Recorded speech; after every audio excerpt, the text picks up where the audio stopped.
ابلیس کے پاس بھی حسد تھا کہ اس کو اتنی فوقیت کیوں ملی. یہاں ان کے پاس بھی یہی دونوں چیزیں ہیں، حسد کہ بنی اسرائیل سے کیوں نہیں آیا، بنی اسماعیل میں کیوں آ گیا آخری نبی. یہ چیز ان کو مار گئی. وَلَقَدْ جَاءَكُم مُوسَىٰ بِالْبَيِّنَاتِ، تمہارے پاس تو موسیٰ علیہ السلام بھی بینات لے کر آئے تھے، معجزات بھی تھے، تورات بھی تھی. اس کے باوجود تم جو یہ کہتے ہو نا بما انزل علینا، جو اللہ نے ہماری طرف نازل کیا ہمارا اس پر ایمان ہے. تم اتخذتم العجل من بعدی، اس کتاب کے نزول کے بعد، بینات کو دیکھنے کے بعد، فرعون کو اللہ نے تمہارے سامنے غرق کیا، اس کے بعد تم نے بچڑے کو اپنا معبود بنایا تھا، گائے کے بچے کی تم نے عبادت کی تھی. وانتم ظالمون، اس حال میں کہ تم ظالم تھے. یہ تمہارا ایمان ہے. واللہ علیم بالظالمین، اللہ ہر ظالم کو اچھی طرح سے جانتا ہے، جن میں سے یہودی بھی ہے. وَلَتَجِدَنَّهُمْ أَحْرَصَ النَّاسِ، اور نبی کریم صلی اللہ علیہ وسلم آپ پائیں گے ان یہودیوں کو کہ یہ احرص الناس ہیں، زیادہ لالچی اور حریص ہیں اعلی حیات، زندگی پر.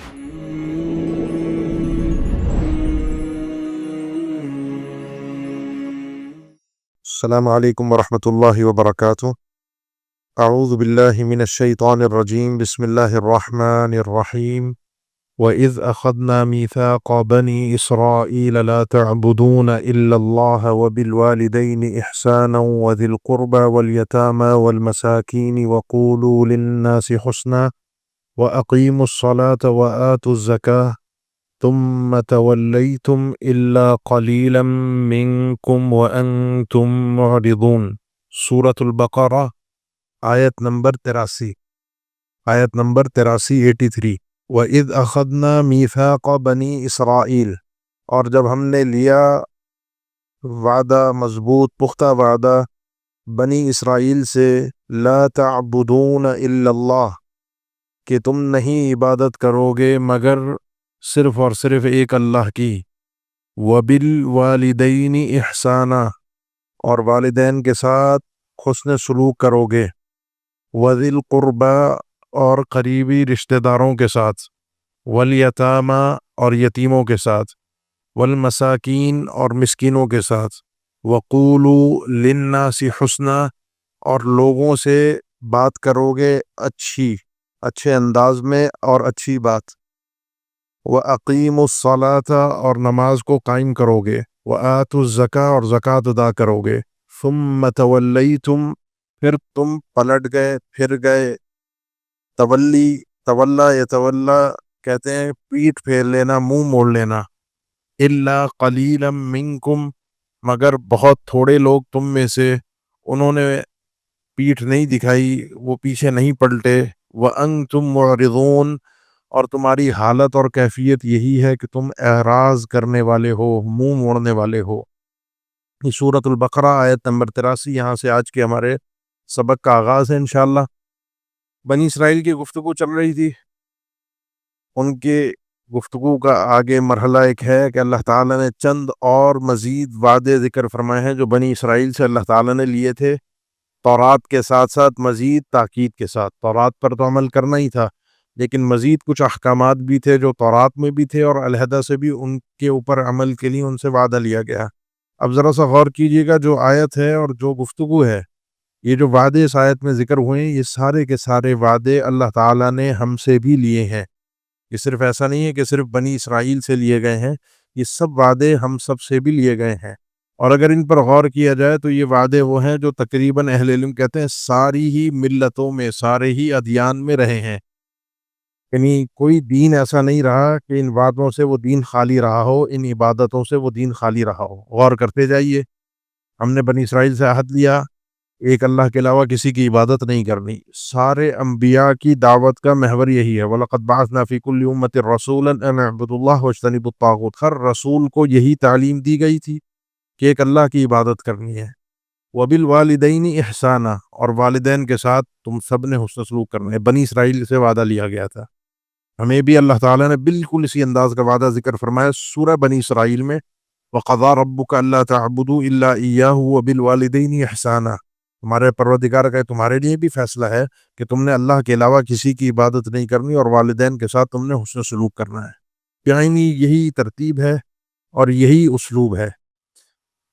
اور بار بار اللہ تعالیٰ نے قرآن مجید میں اپنی عبادت کے ساتھ والدین کا ذکر لازمی کیا ہے، والدین کے ساتھ حسن سلوک کا تذکرہ لازمی ہے، آپ بار بار دیکھیں گے، اور ایک ہی انداز میں ہے۔ اللہ ہمارا مالک ہے، خالق ہے، لیکن دنیا میں جو ذریعہ اللہ تعالیٰ نے ہمارے پلنے کا، تربیت کا، زندگی گزارنے کا بنایا وہ والدین ہیں۔ اب ان کے ساتھ حسن سلوک کیسے کرنا ہے اس کی تفصیل اللہ تعالیٰ نے سورہ بنی اسرائیل میں ہی ذکر فرمائی ہمارے لیے۔ بھئی جوانی میں ماں باپ جوان ہے نا، میں اب اگر میرے بچے ہیں، ابھی تو میرے اندر طاقت ہے، ہمت ہے، میں ڈانٹ سکتا ہوں، وہ چھوٹے ہیں، وہ روب میں رہیں گے، دب کے رہیں گے۔ جب ایک مرحلہ آئے گا میں بوڑھا ہو جاؤں گا، میرے اندر اتنی طاقت نہیں رہے گی، دنیا پہ دسترس میری کم ہو جائے گی، جیب بھی ہلکی ہو جائے گی، بینک بیلنس کا بھی حساب و کتاب مجھے اتنا پتہ نہیں ہوگا، اولاد جب اس کے اوپر چھا جائے گی، اس موقع پر اولاد کی اصلیت نکل کے سامنے آتی ہے، یہ وہ موقع ہوتا ہے، ورنہ اس سے پہلے تو مجبوری چل ہی رہی ہوتی ہے۔ تو والدین بڑھاپے میں پہنچ جائیں، پھر بڑھاپے کا مزاج بھی اور ہوتا ہے، انسان چھوٹی چھوٹی چیز پر اعتراض بھی کر رہا ہوتا ہے، والدین کو چیزیں بری بھی لگ رہی ہوتی ہیں، تو پلٹ کے جواب دینا دور کی بات ہے، ان کی کسی بھی بات پر تم نے اف نہیں کرنا۔ اور والدین کے ساتھ حسن سلوک جو ہے، جو اس آیت میں بھی اور اس آیت میں بھی ہے، وہ انسان کا زبان کے ساتھ بھی ہے اور اس کے عمل کے ساتھ بھی ہے۔ زبان سے بھی ان کے ساتھ اچھے سلوک سے پیش آنا ہے، اور اپنے عمل کے ذریعے سے بھی ان کی خدمت کرنی ہے۔ اس کے بعد ان کے بعد جن کا درجہ ہے وذی القربیٰ، قریبی رشتہ دار، ان قریبی رشتہ داروں میں آپ کی بیوی بھی ہے، آپ کے بچے بھی ہیں، آپ کے بہن بھائی بھی ہیں، آپ کے چاچا تایا، دادا دادی، نانا نانی، خالہ ماموں، سارے ان کی اولادیں، درجہ بدرجہ یہ سب آگے بڑھتے جاتے ہیں۔ ان سب کے ساتھ آپ نے حسن سلوک کرنا ہے، یہ آپ کو اللہ کا حکم ہے۔ آپ کے رشتہ دار آپ کے ساتھ حسن سلوک نہیں کر رہے، ان کے لیے اللہ کا حکم انہوں نے نہیں مانا، لیکن آپ اس کے ذمہ دار نہیں ہیں کہ وہ انہوں نے اللہ کا حکم نہیں مانا لہذا میں بھی ان کے ساتھ حسن سلوک نہیں کروں گا، انہوں نے میرے ساتھ نہیں کیا۔ یہ تو تبادلہ ہو گیا، میرے سے کوئی اچھے انداز میں مل رہا ہے، میں پلٹ کے اچھے انداز میں مل رہا ہوں، یہ تو تبادلہ ہو گیا۔ حسن سلوک یہ ہوتا ہے کہ جب آپ کو سامنے والا برا سمجھ رہا ہو، کٹ رہا ہو، کاٹ رہا ہو، آپ سے مل نہ رہا ہو، پھر آپ ملے۔ یتیم کے ساتھ بھی اس نے سلوک کرنا ہے، یہ بھی دونوں طرح سے ہے۔ یتیم کو جھڑکنا بھی نہیں ہے، فَأَمَّا الْيَتِيمَ فَلَا تَقْهَرْ، کسی بھی یتیم کو ڈانٹیے گا مت، ہے نبی کریم صلی اللہ علیہ وسلم کو اللہ تعالیٰ نے حکم دیا ہے۔ اور یتیم وہ بچہ ہے، وہ بچی ہے جو جوان ہونے سے پہلے جن کا والد فوت ہو جائے، بچہ یا بچی بلوغت سے پہلے جن کا والد فوت ہو جائے وہ یتیم ہے۔ اب ان کا والد نہیں ہے، جن کا والد نہ ہو پورا معاشرہ ان کا باپ بننے کی کوشش کرتا ہے۔ آپ باپ نہ بنیے، آپ ان کے ساتھ حسن سلوک کیجیے، ان کی غلطیوں کو درگزر کیجیے، ان کے سر پہ ہاتھ پھیریے، شفقت سے ان کے ساتھ پیش آئیے، اور ان کی کفالت کا انتظام کیجیے، ان کا کفالت کا انتظام کیجیے۔ والمساکین، مسکین غریب کو کہتے ہیں جس کے پاس ہے نہیں ہے لیکن اس کا گزر بسر نہیں ہو رہا۔ اب ان میں اگر کوئی رشتہ دار ہے، یتیم بھی ہے اور مسکین بھی ہے، رشتہ دار بھی ہے آپ کا، یتیم بھی ہے اور مسکین بھی ہے، اس کے حقوق بڑھ جاتے ہیں۔ کوئی یتیم ہے اور مسکین ہے، اس کا بھی حق ڈبل ہو گیا۔ کوئی صرف یتیم ہے، مسکین نہیں ہے، اس کا بھی حق ہے۔ کوئی مسکین ہے، یتیم نہیں ہے، اس کا بھی حق ہے۔ یہ ساری کیٹیگریز دیکھ کر کسی کے اگر یہ دو تین صفات اس کے اندر اکٹھی ہو جائیں تو اس کا خیال اتنا ہی زیادہ ہم نے رکھنا ہے۔ وَقُولُوا لِلنَّاسِ حُسْنًا، اس کو کہتے ہیں تعمیم بعد التخصیص، اہل علم اس کو ذکر کرتے ہیں تعمیم بعد التخصیص۔ کچھ خاص چیزیں ذکر کی، والدین، رشتہ دار، یتیم، مسکین۔ اب تعمیم، جنرل حکم آ گیا، سب کے ساتھ، ساری انسانیت کے ساتھ اچھے سلوک سے پیش آنا، زبان سے سب کے لیے اچھے الفاظ ادا کرنا، تمہارا لہجہ بھی صحیح ہو اور تمہارے الفاظ بھی درست ہوں۔ اور جب کسی کے لیے زبان سے انسان کی خیر نکلتی ہے تو یہ اس کے دل کی خیر، کہ اس کے دل میں خیر ہے، یہ اس بات کی دلیل ہوتی ہے۔ تو اپنے دلوں میں بھی انسان کو ساری انسانیت کے لیے خیر رکھنی چاہیے کہ مجھ سے دوسروں کو فائدہ پہنچے، دوسروں کا بھلا ہو۔ کسی کے لیے نقصان، کسی کے لیے راستہ بند کرنا، کسی کے لیے کاٹ پیدا کرنا، کسی کے لیے مشکلات اور دشواریاں پیدا کرنا، یہ ایک مسلمان کا شیوا نہیں ہے۔ یہ سارے احکامات جو ہیں یہودیوں سے وعدے اللہ تعالیٰ نے لیے تھے، اور اس قسم کے وعدے میرے اور آپ سے بھی قرآن و حدیث میں بے شمار بار لیے گئے ہیں۔ اللہ نے جو اس کے بعد فرمایا واقیم الصلاۃ وآتوا الزکاۃ، یہ حقوق اللہ بھی ہیں، حقوق العباد بھی ہیں، نماز اور زکوٰۃ یہ پہلے بھی بات ہو چکی ہے کہ بنی اسرائیل پر بھی یہ دونوں عبادتیں فرض تھیں، لیکن اس کی کیفیت اور شکلوں میں فرق تھا. ہمارے لیے مختلف انداز میں ہے، ان کے لیے مختلف انداز میں تھی. اب اللہ تعالیٰ نے بنی اسرائیل کے لیے فرمایا کہ تم پھر گئے، تم پلٹ گئے، تم میں سے بہت تھوڑے لوگ ہیں جو پلٹے نہیں، اور تمہاری کیفیت ہی اراض کرنے والوں کی ہے. ذرا سا ہم بھی اپنے معاشرے پر غور کر لیں. کیا یہ آیت، یہ الفاظ جو آخری اللہ تعالیٰ کے ہیں کہ تم سب پلٹ گئے، پھر گئے، بھاگ گئے، تم نے ان وعدوں کی پاسداری نہیں کی. اب چیک کیجئے ان میں سے جہاں جہاں جس چیز میں میرے عمل میں خرابی ہے، والدین کے ساتھ کوئی میری انبن ہوئی ہے، میرے رشتہ داروں کے ساتھ کوئی میرا مسئلہ ہے، کوئی یتیم مسکین کوئی ہو رشتہ داروں میں آس پاس کوئی واقف، مالی طور پر نہ اس کا ہاتھ بتا سکیں آپ، لیکن سر پہ شفقت سے ہاتھ پھیر دیں، اس کو کوئی اس کا خیال کر لیں، اس کی دلجوئی کر دیں. تو کوئی بھی ایسی چیز ہو، کوئی بھی ایسا معاملہ، وقول ساری انسانیت کے ساتھ حسن سلوک کرے انسان. ابھی ایک آج ویسے ہی میں ایک عمل کے لیے بات کر رہا ہوں، ہم باہر نکلیں گے، میں ایک مثال دے رہا ہوں، باہر ہمارے گارڈ کھڑے ہوئے ہوتے ہیں، گارڈ کھڑے ہوئے نہ ہو کچھ نہیں، آپ ان کو صرف سلام کرتے ہوئے چلے جائیں اور دو جملے بولنے، کیا حال ہے بابا جی، خیریت ہے، وہ اپنے دل میں اتنا خوش ہو جائے گا. وقول للناس سب پر عمل ہو گیا. یہ عام انسان ہے جس سے میرا کوئی تعلق نہیں، جس سے میرا کوئی لینا دینا نہیں ہے. جب اس سے بھی میں حسن سلوک سے پیش آؤں گا تو انشاءاللہ میں اس آیت پہ کہیں نہ کہیں عمل کرتا ہوا نظر آؤں گا. اس جملے سے میں باہر نکل جاؤں گا، ثم تولیتم وانتم معرضون، اور اس جملے میں داخل ہو جاؤں گا الا قلیلا منکم، مگر بہت تھوڑے لوگ. اس کے بعد اللہ تعالیٰ نے ایک اور وعدہ ان کا ذکر فرمایا. اس میں تو یہ پھر گئے تھے، پلٹ گئے تھے. وعدہ یہ ہے کہ وَإِذْ أَخَذْنَا مِيثَاقَكُمْ لَا تَسْفِكُونَ دِمَاءَكُمْ، ہم نے تم سے ایک اور مضبوط وعدہ لیا کہ لا تسفکون دماءکم، اپنا خون مت بہانا. اپنا خون کون بہاتا ہے؟ اپنا خون ہم ہی بہاتے ہیں. جب اپنے بھائی کا قتل کرتے ہیں، اپنے بھائی کو مارتے ہیں، اپنے مسلمان بھائی کو، وہ اپنا خون بہاتے ہیں. ان یہودیوں کو بھی یہ حکم تھا، یہودی آپس میں بھائی ہو تم، ایک دوسرے کو مارنا مت. ایک کو مارنا، دوسرے کو مارنا، وہ اپنے آپ کو مارنا ہے.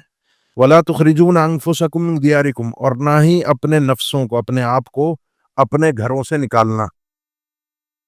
اپنے گھر سے اپنے آپ کو کوئی نہیں نکال سکتا. اپنے بھائی کو گھر سے نکالنا مطلب اس کو بے گھر کر دینا، جلا وطن کر دینا، ان پہ حملہ آور ہو کے ان کے علاقے پر لڑ کے ان کو بے گھر کر دینا، ان کو قتل کرنا، یعنی جنگ آپس میں لڑنا، قتل کرنا اور ان کے گھروں پہ قبضہ کرنا. ہم نے تم سے وعدہ لیا تھا ایسا تم آپس میں لڑ کے مت کرنا. دوسروں سے لڑ لو ایمان اور کفر کی خاطر، لیکن تم سب یہودی آپس میں 12 قبائل، پھر آگے ان کی شاخیں بنتی گئیں.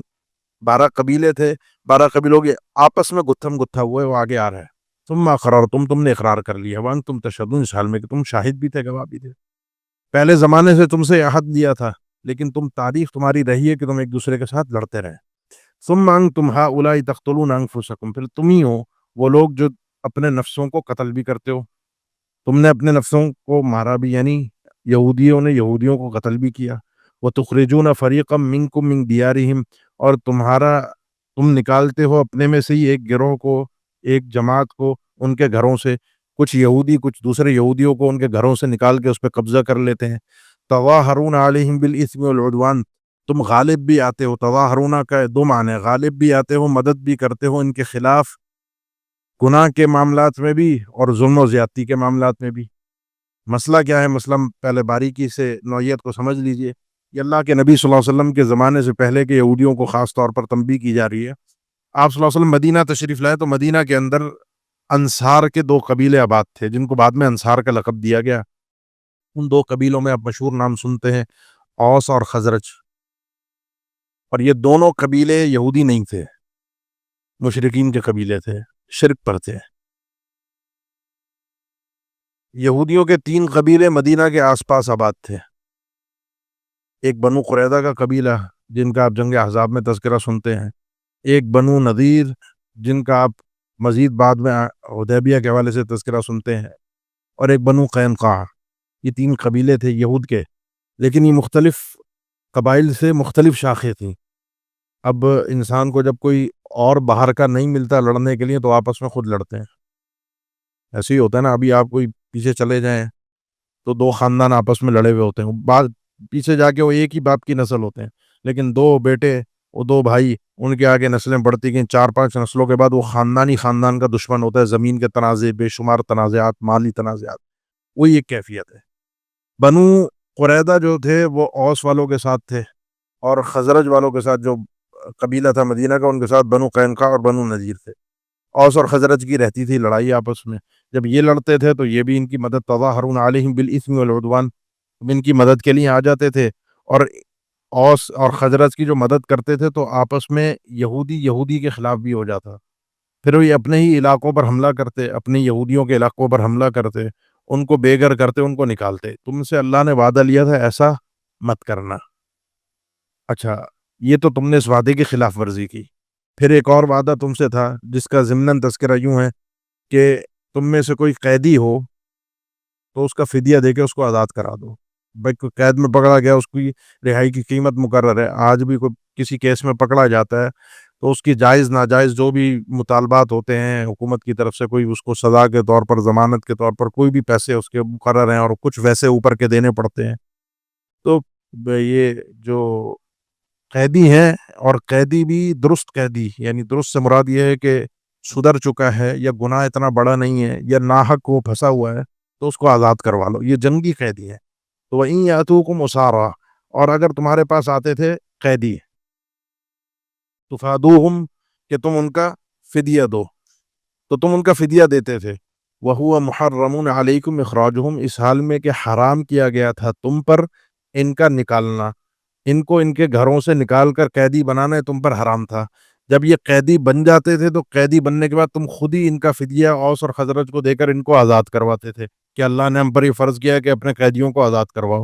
اللہ تعالیٰ نے فرمایا افتؤمنون ببعض الکتاب وتکفرون ببعض، کیا کتاب کے، تورات کے بعض حصوں کا تم انکار کر ایمان لاتے ہو بعض پر، وتکفرون ببعض، اور بعض حصوں کا تم انکار کرتے ہو۔ تمہارا یہ طریقہ جو ہے، یہ انداز جو ہے، یہ درست نہیں ہے، حکم ربانی ہے تو اس کے اوپر پوری طرح سے عمل ہوگا، اس کی جزیات کو اپنے حساب سے، اپنی خواہشات کے حساب سے چیک نہیں کیا جائے گا۔ یہ مسئلہ کب آتا ہے کہ جب انسان کچھ پر ایمان لائے، کچھ پر ایمان نہ لائے۔ یہ آتا ہے جب آپ کی اور میری خواہش کے مطابق کوئی اللہ کا حکم آ جائے، ہمیں اچھا لگتا ہے ہم کر لیتے ہیں، آپ کی اور میری خواہش کے مطابق نہیں آ رہا، بس ہم پھر آنکھیں بند کر لیتے ہیں۔ کیسے؟ اب میں آپ کو مثال دوں، اب یہ فدیہ دینے کے لیے جب آ گئے کہ فدیہ کا تو اللہ نے حکم دیا ہے، اور جو قیدی بنانے کا جو مسئلہ تھا اس پر وہ پیچھے بھگ گئے کہ نہیں، وہ تو اس پر تو عمل نہیں کیا، وہ تو ایک دوسرے کے خلاف رہے۔ جیسے بعض اوقات، اس کی میں مثال دیتا ہوں آپ کو، ہمارے پاس کچھ لوگ آتے ہیں کہ جی وضو کرنے کے بعد سگریٹ پینے سے وضو ٹوٹ جاتا ہے۔ تو جو پینے والے ہوتے ہیں نا، وہ آس پاس کے کسی کو سنانا ہو، کسی نے سوال کر کے، تو جو پینے والے ہوتے ہیں وہ بھڑک جاتے ہیں، وہ ایسا پریشر ڈالیں گے جواب دینے والے پر کہ وہ مرضی کا جواب مل جائے۔ بھائی اللہ کا دین ہے، اللہ انسان اور رب جانے، اور وہ بات اپنی جگہ پر ہے، انسان گناہگار ہو اپنی جگہ پر ہے۔ بات یہ ہے کہ میں کیسے آپ کو بتاؤں، یا کوئی بھی کسی کے پاس بھی آپ چلے جائیں، وہ کیسے آپ کو بتائے گا کہ وضو کرنے کے بعد کوئی سگریٹ پیے گا تو وضو ٹوٹ جائے گا، وضو نہیں ٹوٹے گا۔ اس میں ضمناً کیا ہے؟ ضمناً ایک طرح کی اجازت ہے کہ ٹوٹ جائے گا تب بھی پی لو، دوبارہ وضو کر لینا، نہیں ٹوٹے گا تب بھی پی لو اور نماز پڑھ لینا۔ مسئلہ یہ ہے، سوال کا جواب اصل یہ ہے کہ جی پینا چاہیے نہیں پینا چاہیے، اس کو دین کی عبادتوں کے ساتھ جوڑنا نہیں چاہیے۔ تو افتؤمنون ببعض الکتاب وتکفرون ببعض، کتاب کے کچھ حصے پر تو ہمارا ایمان ہوتا ہے، اور کچھ حصے کو ہم جو خواہشات کے مطابق ہے۔ اللہ تعالیٰ نے یہ منافقین کا بھی ذکر فرمایا سورہ توبہ میں، تو فرمایا کہ لو کان عرضا قریبا وسفرا قاصدا لاتبعوک ولکن بعدت علیہم الشقہ، اگر یہ تبوک کا راستہ طویل نہ ہوتا، مشقت والا نہ ہوتا، چھوٹا سفر ہوتا، پریشانیاں کم ہوتی، مال غنیمت اچھا نظر آ رہا ہوتا، تو یہ آپ کے ساتھ ساتھ چل دیتے، کیونکہ اپنا فائدہ تھا، اپنی خواہش تھی۔ لیکن اپنی خواہش کے مطابق اللہ کا حکم نہیں ہے، اس نے عمل نہیں کیا۔ یہ یہودیوں کا ایک طرز عمل ہے، اور جو آدمی اس طرح کا کام کرتا ہے، ایک ہے اللہ کے حکم کو ماننا، غلطی ہو گئی، گناہ ہو گیا، انسان اس پہ شرمسار ہے، پھر اللہ سے توبہ کر لیتا ہے۔ ایک ہے ہٹ دھرمی کے ساتھ اللہ کے حکم کا ایک طرح کا انکار، کہ اسے پسے پش ڈال دیا، بھول گئے اور اس کی خلاف ورزی کرتے چلے جا رہے ہیں۔ اب جو آدمی ایسا کرتا ہے، وَيَوْمَ الْقِيَامَةِ يُرَدُّونَ إِلَىٰ أَشَدِّ الْعَذَابِ، قیامت کے دن کو پلٹایا جائے گا سخت ترین عذاب کی طرف، اور اللہ تعالیٰ نہیں ہے غافل تمہارے اعمال سے۔ بیچ میں حصہ رہ گیا، فما جزاء من يفعل ذلك منكم، تو نہیں ہے کوئی بھی بدلہ جو تم میں سے یہ کام کرتا ہے، جو آدمی یہ کام کرتا ہے کہ بعض کتاب کے حصے پر ایمان اور بعض کتاب کے حصے کے ساتھ کفر، اس کا بدلہ کچھ اور نہیں ہے مگر خزی فی الحیات الدنیا، دنیا کی زندگی میں رسوائی، اور قیامت کے دن سخت ترین عذاب۔ نہ دنیا ملے گی نہ آخرت ملے گی، خسرت دنیا والآخرہ جس کو کہا جاتا ہے کہ دنیا بھی گئی اور آخرت بھی گئی۔ اللہ تعالیٰ تمہارے اعمال سے غافل نہیں ہے۔ یہی وہ لوگ ہیں اشتروا الحیات الدنیا بالآخرہ، جنہوں نے آخرت کے بدلے میں دنیا کی زندگی کو خرید لیا ہے، آخرت بیچ دی۔ اور یہ بات پیچھے بھی گزری ہے، منافقین کے طرز عمل میں بھی آخرت بڑی قیمتی چیز ہے، بڑا گھٹیا سودا کر لیا، اتنی قیمتی چیز کو اتنے سستے داموں۔ فلا یخفف عنہم العذاب، ان کے اوپر عذاب کی تخفیف ہلکا نہیں کیا جائے گا، ولا ہم ینصرون، اور نہ ہی کوئی ان کی مدد کی جائے گی، نہ عذاب ہلکا ہوگا نہ کوئی ان کو بچانے کے لیے آئے گا۔ یہ اصل میں وجہ ہے آخرت کے اوپر دنیا کی زندگی کو جب انسان فوقیت دیتا ہے تو دنیا میں پھر اپنے مزاج کی زندگی جینا شروع کر دیتا ہے۔ وَلَقَدْ آتَيْنَا مُوسَى الْكِتَابَ وَقَفَّيْنَا مِن بَعْدِهِ بِالرُّسُلِ وَآتَيْنَا عِيسَى ابْنَ مَرْيَمَ الْبَيِّنَاتِ وَأَيَّدْنَاهُ بِرُوحِ الْقُدُسِ أَفَكُلَّمَا جَاءَكُمْ رَسُولٌ بِمَا لَا تَهْوَىٰ أَنفُسُكُمُ اسْتَكْبَرْتُمْ فَفَرِيقًا كَذَّبْتُمْ وَفَرِيقًا تَقْتُلُونَ۔ سورۃ البقرہ آیت نمبر 87۔ وَلَقَدْ آتَيْنَا مُوسَى الْكِتَابَ، اور یقیناً ہم نے دی موسیٰ علیہ السلام کو کتاب، وَقَفَّيْنَا مِن بَعْدِهِ بِالرُّسُلِ، اور ہم نے پیچھے بھیجے۔ قفینا، قفا عربی زبان میں یہ ویسے بھی پیچھے کی سائڈ پہ جو آپ کی گدی اور گردن ہوتی ہے اس کو کہا جاتا ہے۔ ان کے بعد ان کے پیچھے پیچھے رسول آتے رہے۔ وَآتَيْنَا عِيسَى ابْنَ مَرْيَمَ الْبَيِّنَاتِ، اور یہ سلسلہ نبوت اور رسالت کا موسیٰ علیہ السلام کے بعد عیسیٰ علیہ السلام تک رہا، اور ہم نے عیسیٰ علیہ السلام کو بینات عطا کی، معجزات، وَأَيَّدْنَاهُ بِرُوحِ الْقُدُسِ، اور عیسیٰ علیہ السلام کی ہم نے مدد کی، تائید کی روح القدس کے ذریعے سے۔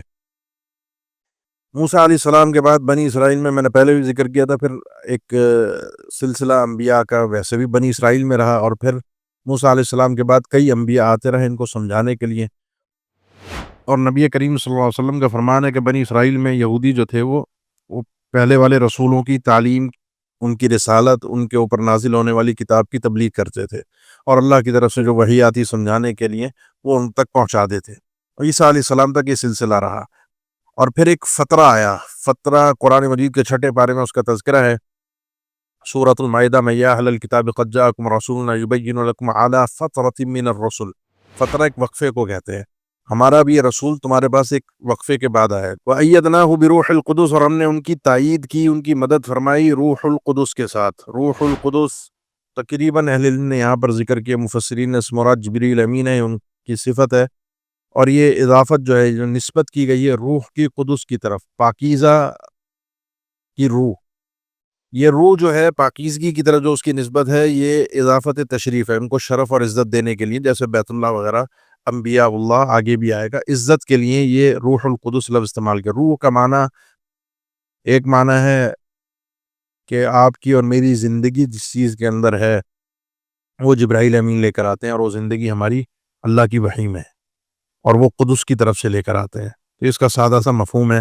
تو یہ جبرائیل امین کے ذریعے سے اللہ تعالیٰ نے عیسیٰ علیہ السلام کی مدد فرمائی، اور ان کو معجزات دیے، جن معجزات کا تذکرہ ہم انشاءاللہ آگے پڑھیں گے، جس میں پیدائش اندھے کو آنکھیں، اور برس کا علاج کرنا، مردے کو زندہ کرنا، انشاءاللہ ان کی تفصیل اس مقام پر آئے گی۔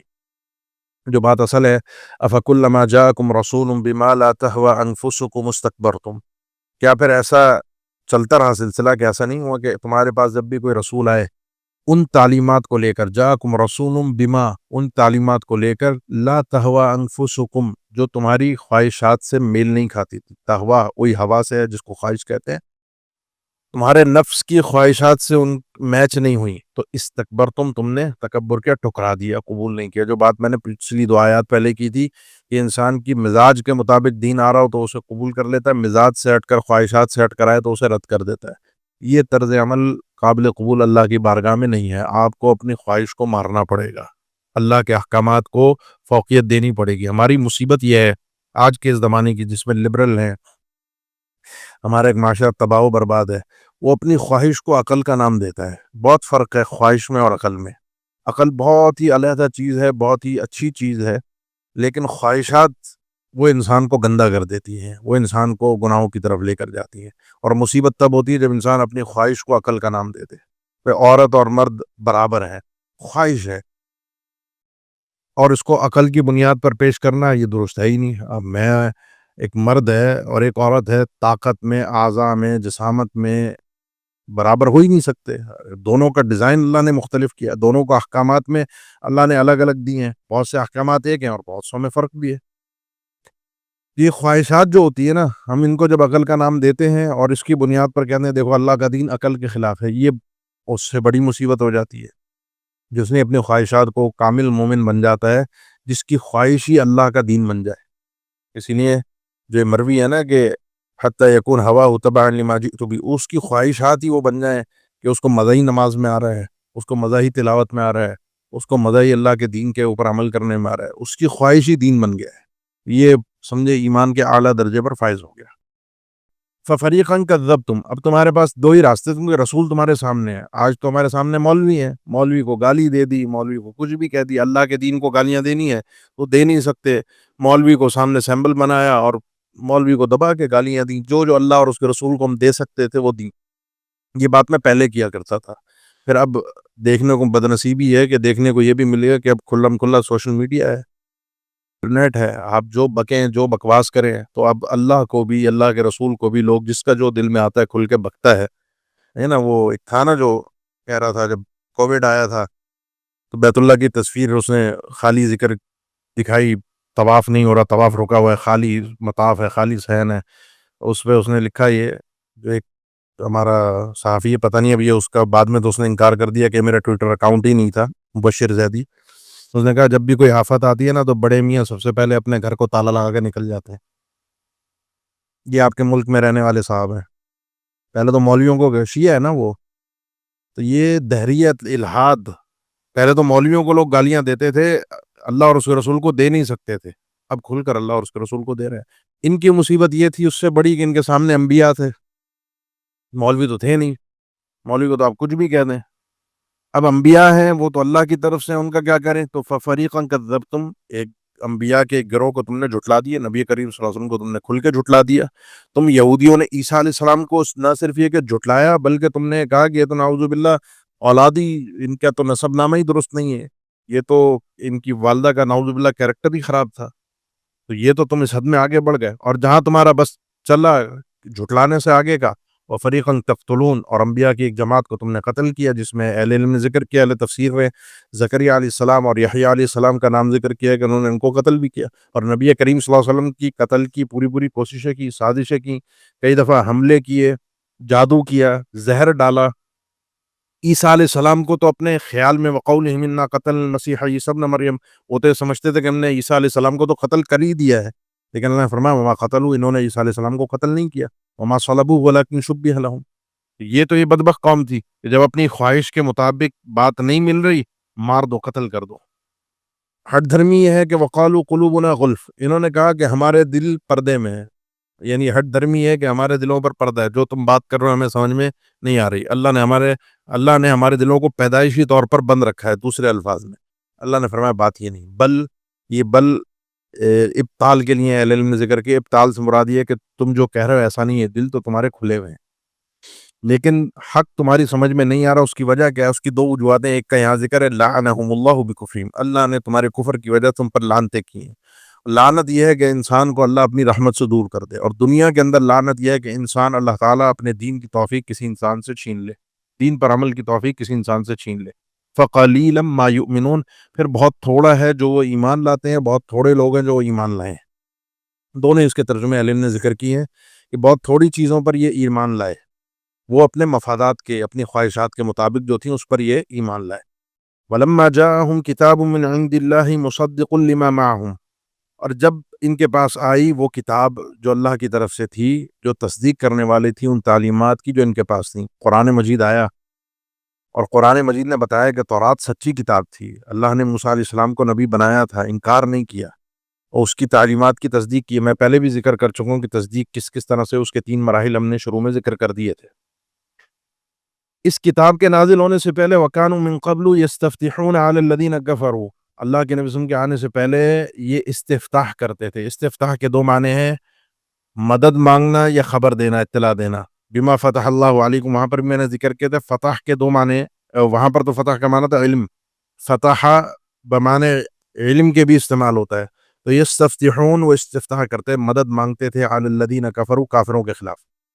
یعنی کافر ان کے اوپر ظلم کرتے یا کوئی یہ مغلوب ہو جاتے تو ان کو دھمکیاں بھی دیتے, ان کو اطلاع بھی دیتے کہ اللہ نے ہم سے وعدہ کیا ایک آخری نبی آئے گا جس کے آنے کے بعد اس زمین پر اللہ کا دین غالب ہوگا, تو ہم اس کے ساتھ مل کر تمہارا ستیہ ناش کریں گے, ہم اس کے ساتھ مل کر تمہارے خلاف جہاد کریں گے, اس کے ساتھ مل کر تمہارے خلاف لڑیں گے.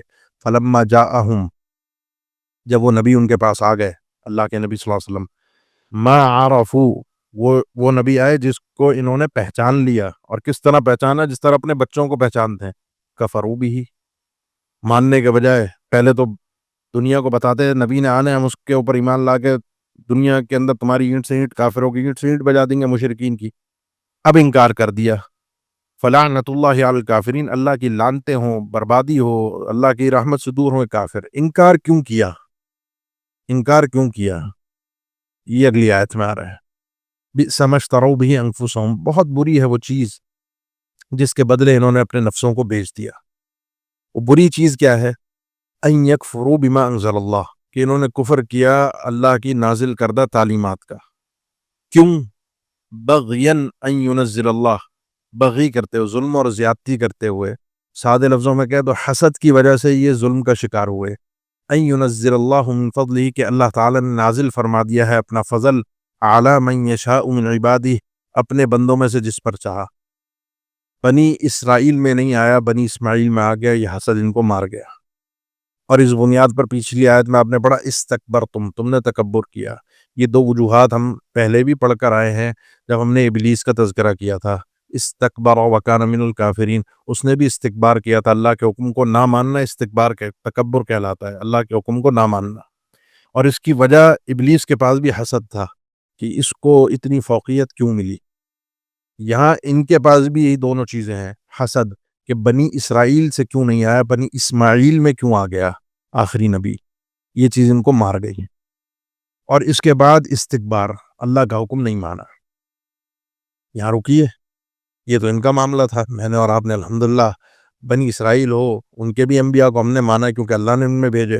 بنی اسماعیل میں ہوں ہم نے ان کو بھی مانا ہے کیونکہ اللہ نے ان کو نبی بنایا ہے. اللہ نے ہم بر صغیر سے کوئی آخری نبی نہیں بنایا, نہیں بنایا. اللہ کا دین, اللہ یصطفی من الملائکۃ رسلا من الناس, اللہ جس کو چاہے جہاں سے چاہے نبوت اور رسالت عطا فرماتے. یہ تو اللہ کا اختیار ہے. لیکن مسئلہ ایک اور ہے, اور وہ یہ ہے کہ یہ مرض ہمارے اندر پایا جاتا ہے. ہم آخری رسول پر ایمان تو لے, ہم نے سمجھا یہودی بہت بدتر ہیں, بہت خطرناک ہیں, بہت انہوں نے تو حسد کا شکار ہو گئے, بڑی گھٹیا قوم ہے. یہ حسد تو میرے اور آپ کے اندر بھی ہے, چیک کیجئے. کئی علم نے اس چیز کو ذکر کیا کہ حسد سے کوئی انسان پاک نہیں ہے, اس کے دل میں ہوتا ہے, جلن ہوتی ہے. حسد کیا معنی؟ جلن. بھائی آپ نے اچھی گاڑی لی, میرا بھائی جو مجھ سے الگ رہتا ہے اس کے بھی بچے ہیں, وہ ترقی کر رہا ہے, آتا ہے دل میں. کوئی پڑوسی ہے, اس نے کوئی گھومنے پھرنے جا رہا ہے, ہر دوسرے تیسرے مہینے تکلیف ہو رہی ہے, پتہ نہیں کہاں سے آ رہا ہے. اس کے بعد ہر تیسرے مہینے دوسرے مہینے ٹرپ پہ نکل جاتا ہے, ورلڈ ٹور کر کے آ جاتا ہے, بڑا آ رہا ہے. یہ آتا ہے. گھٹیا آدمی وہ ہوتا ہے جو اس چیز کو ظاہر کرتا ہے. اس سے بھی بڑا ایک اسٹیپ آگے بڑھ جاتا ہے جو ان کے خلاف پھر آ کے استکبرتم سازشیں اور چالیں چلتا ہے. پاک کوئی نہیں ہے. دبائیے اپنے ان احساسات کو جب کبھی دل میں خیال آئے. اور اس کا بہترین علاج جو میں اکثر ذکر کرتا ہوں, کبھی کسی کے خلاف جلن ہو, کبھی کچھ ہو, بہترین علاج ہے اس کا. لمبی بات ہو سکتی ہے, بہترین علاج یہ ہے کہ جس سے تکلیف ہو رہی ہے, جس کی ترقی سے تکلیف ہو رہی ہے, جس کے آگے بڑھنے سے تکلیف ہو رہی ہے کسی بھی صورت میں, اس کے لیے اپنے خاص وقتوں میں جہاں اپنے نہیں اللہ سے دعا کرتے, اس کے لیے بھی دعا کیجیے. اللہ اس کو مزید نوازے, اللہ اس کو مزید عطا کرے. کچھ دن یہ دعا کیجیے, دیکھیے اللہ آپ کے اس مرض کو ختم کر دے گا. اور حسد انسان کو اس کی نیکیوں کو بھی تباہ کر دیتا ہے, اور اس کو بھی جہنم تک پہنچا کے چھوڑتا ہے. انبیاء کا انکار کر, انبیاء کو قتل کروا دیا اس حسد نے. فباؤوا بغضب علی غضب, تو یہ پلٹے غضب اعلی غضب, ایک غضب نہیں, کیونکہ ان کی ہٹ دھرمیاں بہت تھیں. انبیاء کا قتل, استکبار, انبیاء کا انکار. لعنت بھی ہوئی اور غضب بھی ہوا. یہ وہ وجہ ہے دوسری جو میں نے ذکر کی تھی کہ جب میں نے کہا کہ ہمیں اللہ کے رسول کی تعلیمات سمجھ میں نہیں آ رہی, ہمارے دل بند ہیں. اللہ نے فرمایا دل بند نہیں ہے, اللہ نے لعنت کی اور اللہ کا غضب ہے. اور غضب بھی غضب در غضب, اوپر اوپر, کیونکہ جس طرح تمہاری ہٹ دھرمی ہے اسی حساب سے اللہ کی طرف سے تمہارے لیے سزائیں بھی ہیں. چونکہ تمہارے اندر استکبار تھا, اپنے آپ کو بنی اسرائیل ہے نا ہم تو اللہ کے نحن وابناء اللہ واحبہ, اللہ کے لاڈلے اور چہیتے, تو اللہ نے فرمایا وللکافرین عذاب مہین, اور جو بھی کافر ہے اس کے لیے عذاب ایسا ہے جو اس کو ذلیل کر کے رکھ دے گا. جیسی انسان کے کرتوت ہوتے ہیں جزا بھی ویسی ہی ہوتی ہے. استکبار تھا, جزا بھی رسوائی والی ہے. وَإِذَا قِيلَ لَهُمْ آمِنُوا بِمَا أَنزَلَ اللَّهُ, اب جب ان سے کہا جاتا ہے اللہ کی کتاب, تم بات دعوے کرتے تھے آخری رسول آئے گا, قرآن آئے گا, آخری تعلیمات آئیں گی, ہم مان لیں گے. اب جب آخری رسول آ گیا, وَإِذَا قِيلَ لَهُمْ, جب ان سے کہا گیا آمِنُوا بِمَا أَنزَلَ اللَّهُ, جو کچھ اللہ نے نازل کیا اس پر ایمان لو. اگر اللہ پر ایمان ہے, وہ اللہ کی تعلیمات موسیٰ علیہ السلام پر نازل ہوں اس کو بھی مانا جائے گا, وہ اللہ کی تعلیمات محمد رسول اللہ صلی اللہ علیہ وسلم پر نازل ہوں ان کو بھی مانا جائے گا. تو قالوا نؤمن, کہتے ہیں ہم تو ایمان لائے, بما انزل علینا, جو کچھ ہماری طرف نازل کیا گیا ہے, یعنی موسیٰ علیہ السلام کی تعلیمات پر تو ہمارا ایمان ہے. وَيَكْفُرُونَ بِمَا وَرَاءَ, اللہ نے فرمایا کہ نہیں, یہ تو کفر کرتے ہیں اس کے بعد والی چیزوں کا بھی. یہ یہودی کیا کہتے ہیں جو ہم پر نازل کیا گیا ہم اس پر ایمان لاتے ہیں. تو بنی اسرائیل پر تو جو عیسیٰ علیہ السلام پر انجیل نازل کی گئی تھی وہ بھی بنی اسرائیل میں سے تھے عیسیٰ علیہ السلام, یہ اس پر بھی ایمان نہیں لائے تھے. وَيَكْفُرُونَ بِمَا وَرَاءَ, جو اس تورات کے بعد موسیٰ علیہ السلام کے بعد جو وحی آئی ہے انہوں نے تو اس کا بھی انکار کیا ہے. وَهُوَ الْحَقُّ مُصَدِّقًا لِمَا مَعَهُمْ, اور یہ قرآن مجید بھی اور بعد میں آنے والی تورات کے بعد آنے والی وحی بھی یہ بالکل سچی تھی اور تصدیق کرنے والی تھی ان تعلیمات کی جو ان کے پاس تورات میں تھی. انجیل نے بھی تورات کی تصدیق کی تھی, قرآن نے بھی تورات کی تصدیق کی تھی. انہوں نے انجیل کا بھی انکار کیا, انہوں نے قرآن کا بھی انکار کیا. انجیل کا انکار کرنا, عیسیٰ علیہ السلام کا انکار کرنا, حالانکہ وہ بنی اسرائیل میں سے تھے. کیا وجہ تھی؟ وجہ اپنی خواہشات تھی کہ وہ خواہش کے مطابق میل نہیں. وہ جو تحریفات کی تھی ان کے رہبان نے, ان کے علماء نے, جو اپنی مزاج کا دین بنا کر پیش کیا تھا, عیسیٰ علیہ السلام نے آ کر اس چیز کو ختم کیا. جب اس چیز کو ختم کیا تو وہ ہضم نہیں ہوا, حق کو قبول نہیں کیا بلکہ حق کے بات کرنے والے کے خلاف جا کر کھڑے ہو گئے.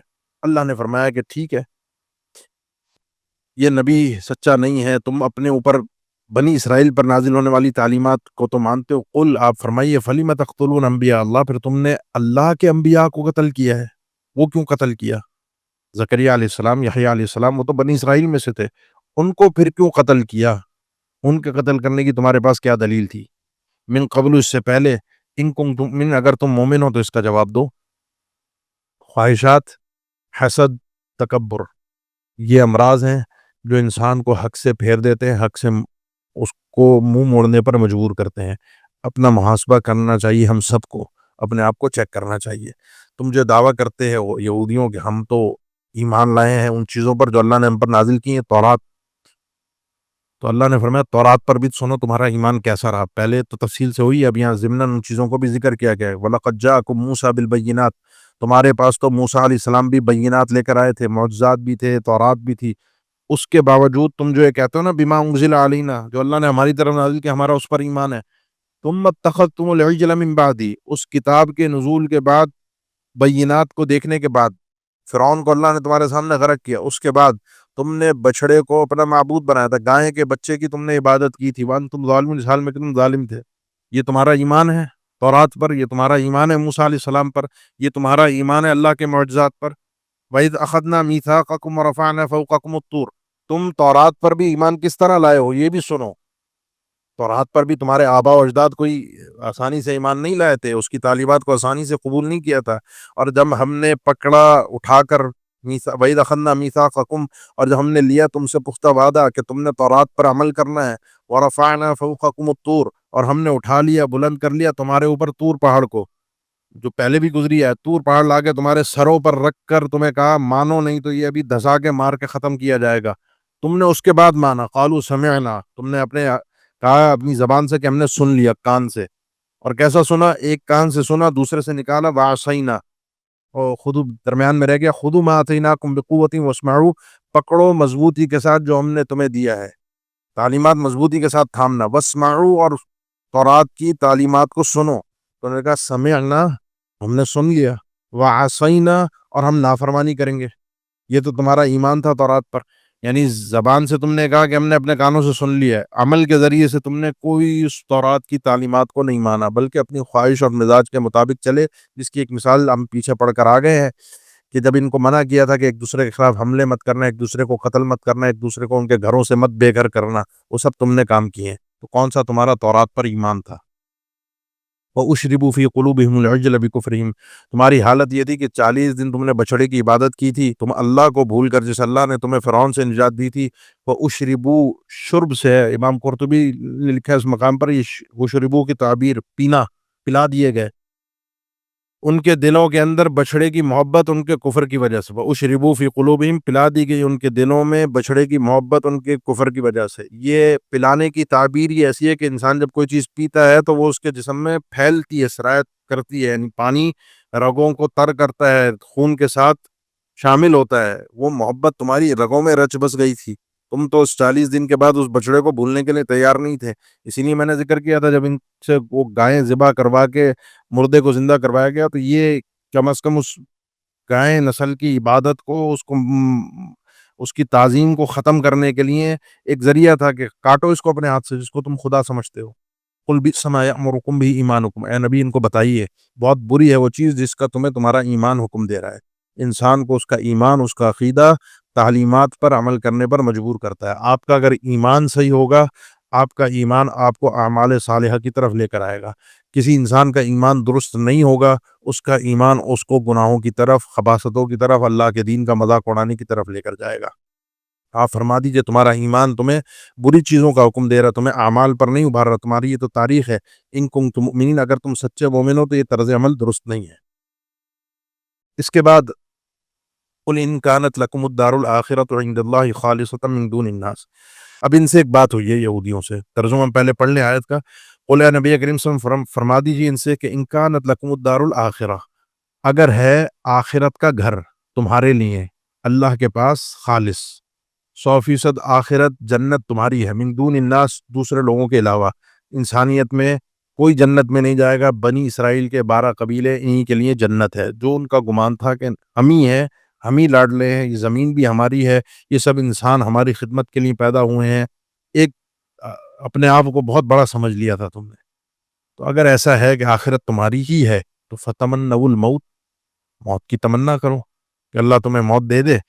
ان کنتم صادقین، اگر تم سچے ہو، اگر تم اپنے اس دعوے میں سچے ہو تو موت کی تمنا کرو. اچھا ایک دعویٰ تو میں بھی کرتا ہوں مسلمان ہو کر کہ آخرت مسلمانوں کی ہے، مجھے بھی موت کی تمنا کرنی چاہیے، جبکہ اللہ کے نبی صلی اللہ علیہ وسلم نے منع فرمایا. اور موت ہم تو تمنا نہیں کرتے، ہم میں سے کون چاہتا ہے مرنا؟ کوئی بھی نہیں چاہتا. تو پہلی چیز یہ ہے کہ میرا مسلمان کا یہ دعویٰ نہیں ہے کہ آخرت صرف مسلمان کی ہے. یہ بات کا جب یہاں سے آغاز ہو رہا تھا وہیں پہ آیت تھی شروعات میں، جس پر ہم نے گفتگو بھی کی تھی کہ ان الذین آمنوا والذین ہادوا والنصارى والصابئین من آمن باللہ والیوم الآخر.